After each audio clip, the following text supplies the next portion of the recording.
1. Mom walks into Drystan's room. He is sitting at his desk where there are stacks of scripts. When are you going to stop all this and get a real job? What exactly are you referring to? This stuff. What are you doing to get anywhere? You know? Well, it's high time that you started to help around this house. I feed and clothe you, and not once have you contributed a dime. You seem to be putting in a lot of work and with nothing to show for it. I feel like I have a stranger living in my house because you stay locked up in your room talking to yourself. You sound crazy. I'm acting, Mom. Something you should know all about. Acting? The only acting you know how to do is act like you don't have to pull your weight around here. Tomorrow you're going to be hitting the streets and getting a real job. I saw a shop a couple blocks down. I'll check it out and see if they're hiring. That's exactly what I wanted to hear. Now you're living in reality. I said I'll go check it out. No need to rub it in. I can rub in whatever I want in my house. Fine, but I'm working on my audition for the My Remains show right now, and I'm going to go look for a job like you asked, so what more do you want from me? I want you to use your head and actually look ahead. Stop wasting your time and energy. No need to have a license when you clearly have no drive. I've been going to auditions almost every single day, so driving has been done. And how many roles have you gotten? None. That's what I thought. But I've been trying. But why bother? Because it's my dream. Why can't you see that? All I can see is that you're still sleeping. Then you need a new pair of glasses. What did you say? Nothing. I've heard you, by the way. You what? Your so-called acting. I've heard it, and it's not good. You have a better chance if you get a degree. Well, my acting isn't for you. Oh, really? Because it seems like it's about me, your father, and your siblings, all of us. Don't think I haven't heard those monologues you've written about us. How could you? How could you say such awful things? Not about any of you. That's not true. I've heard you go on and on about your mother, who used to be an actress herself, told you that a degree is the best way to succeed in this world. Those are my words and my story. I took your words and made them my own. But they were mine first. I can't talk in my own house now. Are you done? When you stop making our private conversations your public spectacles. Just let me explain. No, since you just want to cry all the time, get a job in that. I'm sure they could use someone as sad and pathetic as you. Just leave me alone. For now. Hope you're ready to be woke up bright and early tomorrow. Bright and early. Mom leaves Drystan's room, slamming the door behind her. Drystan sits at his desk with tears running down his face, making a soft plopping sound as they land on the scripts. Scene 2. Drystan is leaving a nondescript building. He's rubbing his eyes as he proceeds down the street. A second later, another man, Lee King, bursts out of the same building and looks around before laying eyes on Drystan. He then proceeds to jog after him. Hey, wait. Kid, wait up. Drystan stops in his tracks and turns around. He takes his hands away from his face and his eyes are red-rimmed as if he just finished crying. Lee is able to catch up and stops in front of Drystan. What do you want? I recognized you from the audition. For the My Remains show? Oh, you ran out crying? Your co-host Chaos really needs to learn the difference between constructive criticism and straight-up criticism. But I digress. The reason I followed you out here was because you were supposed to audition for my agency too. But I saw you leaving and wanted to make sure you were okay at least. You sure know how to ball though, am I right? Sorry, I was just trying to lighten the mood. Well, it doesn't matter now. Find someone else to fill my spot because I'm done with this. What is this? Acting. I don't even know why I'm telling you all this. I don't even know you. But let's skip the introductions for now because clearly you need a pep talk. Kid, you can say that you're done with acting today, but tomorrow you'll be out here auditioning for the next role. I don't think so. I'm tired of going nowhere. Maybe my mom was right about going to college. It seems like the only way to get somewhere at this point. She put that in your head? No, I've already been thinking about it. So your mother has nothing to do with it? Don't talk about my mom, all right? You don't know her. Well, it seems like she's trying to make you give up. She's not like that. She's looking out for me. If you say so. You don't know her and you don't know me, so leave me alone. I don't know why I told all this to a stranger anyway. Look, I'm sorry. I may not know you, but I know your type. The type that won't know what to do with themselves if they give up. You don't know that. Oh, but I do. The reason why you're not getting the roles you want is because you're not putting in enough work, and don't look at me like that because you know I'm speaking the truth. If you don't love acting enough to put the work in, maybe you should give up. Wow, that really makes me believe in myself. Stop it, kid. Look, it's just, I've seen you around and I can tell you have potential. If I had potential, I'd have a role by now. Well, today's your lucky day, because I'm about to give you one. Wait, what? Who are you? Now we can do introductions. Name's Lee King from Empathy and Sympathy, my card. Look, I'll let you go now, but one last thing. If you give up now, you're not giving up on acting. You're giving up on yourself. And I'll never forgive someone I believe has the potential to make it big and never did anything with it. So when you decide to stop letting your mom dictate how you succeed in life, give me a call. I need someone to do a voiceover for me, and I think you could be that someone. I will. That's exactly what I like to hear. Lee walks back into the building as Drystan watches him go. He looks down at the card and smiles. Scene 3. Chaos barges into producer Banks' office. About a decade has passed since the last scene. She no longer works for My Remains and has her own show called Underneath the Celebrity. Drystan has also made it big in the acting industry. Aussie, how are you doing? Cut the small talk. Don't give me that BS. What seems to be the problem? I think you know exactly what's wrong. I need someone new. I'm tired of these interviews with celebrities that have nothing new to say since they feed the need to blast everything on social media. Viewership is dropping because it's easier to Google stuff than it is to watch my show. I see you're upset about this. I'm more than upset. I'm angry. We've worked together for I don't know how many years, and this is the best you can give me? Well, Rome wasn't built in a day.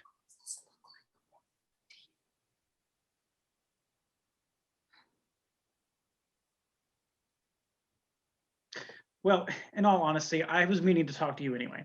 I got some good news that you may want to hear. Actually, I'm not sure if you want to hear it right now, so maybe come back later when you're a bit more calm.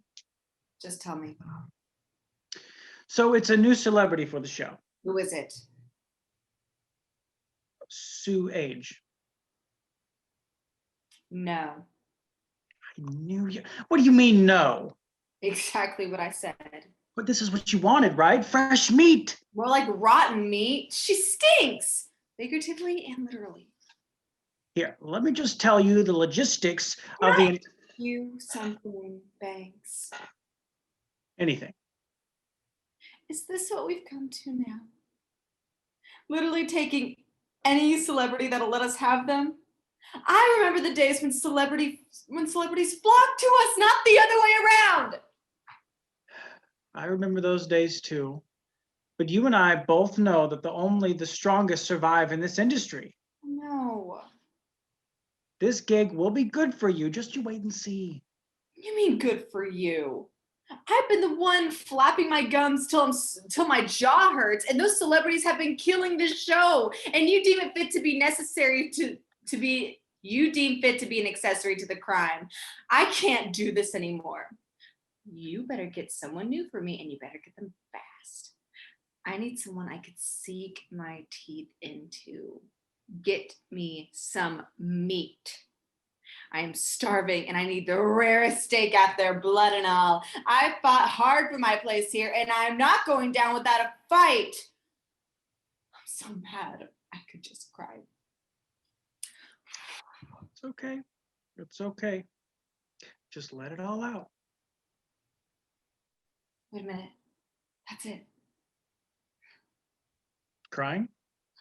Yes. Think you could get Drystan Bawl on the show? Him? The only thing that man can do is cry. Why do you want him? Just let me handle it. I'll give him something to cry about. Kay leaves Banks' office while Banks remains sitting and watches with trepidation. Scene 4. Chaos and Drystan Bawl sit across from each other in chic armchairs. They're on the set of Kay's talk show, Underneath the Celebrity. Working alongside big shots Amy Stake, Ophelia Payne, Paul Bearer, and Doug Graves. Critics call him the bringer of bereavement, the great griefer, and the tears of terror. His specialization lies is soap operas and telenovelas, and on the side, professional mourning. For those of you who don't know him, here's a clip of special guest, Drystan Bawl. Now then, let's get right into it then. Welcoming our one and only bawling baby, Drystan Bawl. So tell me, Dry, can I call you Dry? Not like those eyes, am I right? Sure. I disagree. I digress. Tell me, what is it like being America's crybaby? It's fine. Let me reword the question a bit. How does it feel to be able to pull off on the heartstrings of men and women during this time of desensitivity? I'm just glad I could help, I guess. A man of few words but many wails. You are an enigma, sir. Let me ask, what was your drive to get into this business? It was my dream, and I wanted to support my family. Like a true red-blooded American. When was your debut? Well, I was auditioning for the My Remains show when Mr. Lee King from Empathy and Sympathy overheard me and talked me into doing a voiceover for an animated film, and the rest is history. I'm sure you were glad that Mr. King heard your plea. Yes, I am very grateful. You also stay booked and busy. I heard through the grapevine that you're going to be heard in the up-and-coming film Cry or Die. Did I hear that right? You did. Great. So let me ask you this. Will you be physically appearing in this film? I don't believe so. No urge to pursue anything other than crying. Brian got me this far. Do you ever get tired of crying?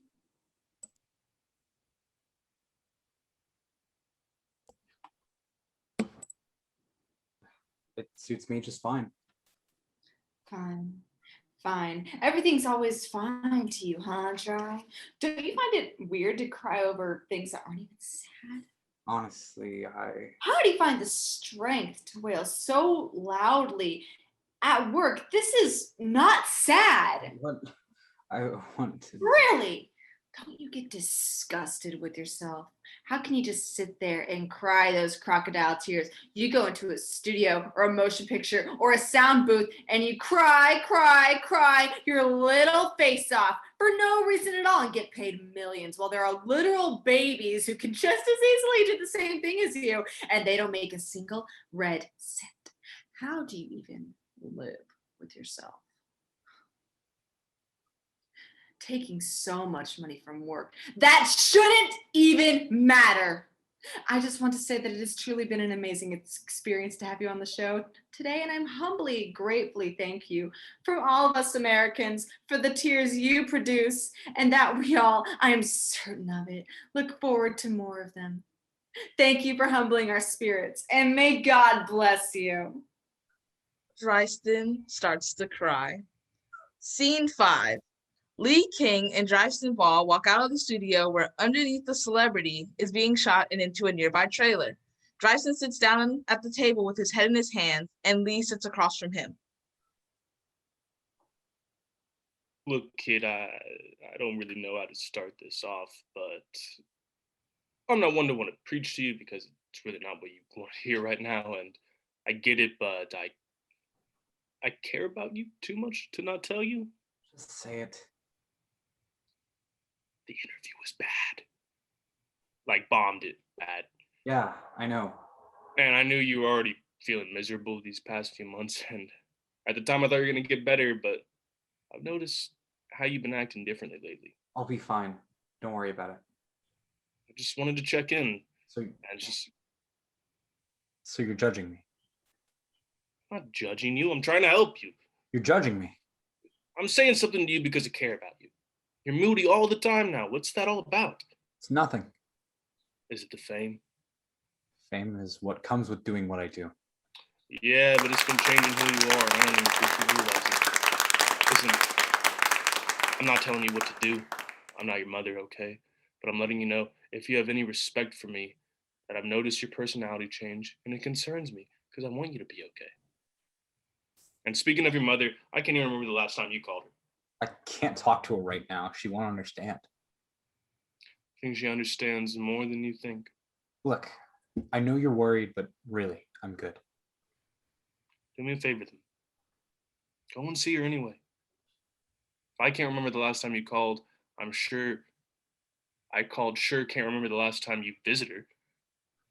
I think it'll do you some good. If I go, will you stop bothering me about this? Yes. Then I'll go. Drystan stands to leave the trailer but stops at the door. Promise I won't bring it up again. Someone else needs to give the pep talk this time. Yeah. Thank you. Drystan turns to look back at Lee briefly before leaving the trailer. Anytime, kid.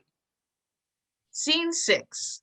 Mom and Drystan sit on the couch in Drystan's childhood home. The decor suggests that not much has changed since Drystan left all those years ago. What's wrong? Nothing. I'm fine. I know that face. I'm fine, Mom. It's just you usually call, you never really visit. So I can't visit now? Excuse me? Just drop it. I don't want to argue right now. All right, fine. Thanks. All you had to say was sorry Sorry. for not believing in me all those years ago. I did what I thought was best at the time. And you did that, knowing it was my dream. You tried to force me to give up. How did that work out for you? Went nowhere. Good.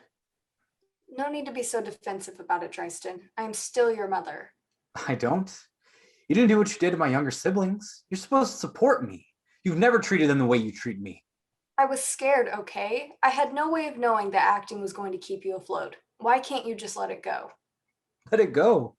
I just happened to stop by, and I'm not someone who can just forgive and forget. Fine. I hope holding a grudge your whole life makes you feel better. I don't want to hold a grudge. And in fact, I've already forgiven you, but I want to see that you actually have the ability to acknowledge what you did as being wrong. I didn't think it would hurt you that badly at the time. I was only trying to look out for you. Let's be totally honest here, but you couldn't guarantee your success. You hadn't gotten a single role, you were failing, and looked to me for blame. Just wanted to make you proud. I know you gave up on your dreams of being an actress when you had us, and I didn't want to do the same. Having you and your siblings was my dream. Don't say things like that. It's not how it looked to me, Mom. You would always talk about your career before us and how much you missed it. You forgot, but I didn't. I thought that having a common interest would make us closer, not drive us further apart. I thought if it was that big of a deal that we could just talk about it instead of what actually happened. You were already acting differently even before your big break. You can't blame me for seeing the signs. Well, it's still messed up, despite all of that. Thinking back on it, I was doing a bad job of being a good mom, wasn't I? Yeah, but it's okay now. I don't have time to hold on to that anymore. I wasn't exactly the perfect kid either. But why did you come here then? I've just been thinking lately. Something's been on my mind for a while now, and I thought talking to you would help it go away. But it didn't. What is it, Drystan? I'm being serious. I think something's wrong with me inside. I think I'm losing my mind. You've already lost your mind. You're probably becoming more normal. It's coming full circle. Mom, please. I'm being serious right now. I want to go back. Go back where?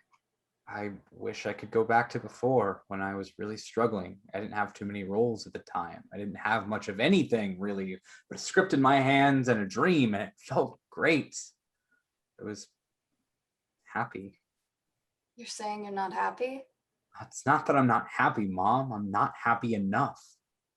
Fortunately, we can't go back to the past. Only live in the present and look to the future. I know that. That's the sad thing about it. How do I regain the state of mind I used to have? I lost something along the way inside myself. Yes, I'm famous and could have anything I wanted, but inside me, something happened. Maybe you need to try something new. No? I don't know, maybe you need to look for it at a new, Perspective? yeah, I don't know. The problem is that I can't do something different now. I'm only good at one thing. but that's by choice. We both know you can do whatever you want, whenever you want.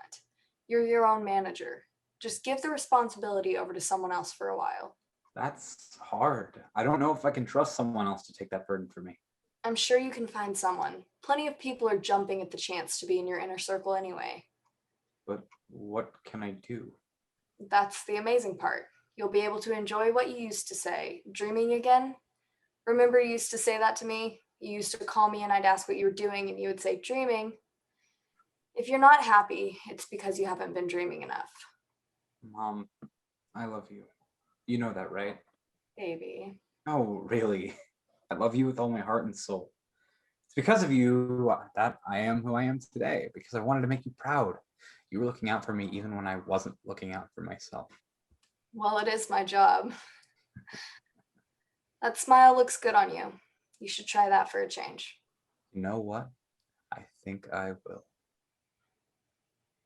The end.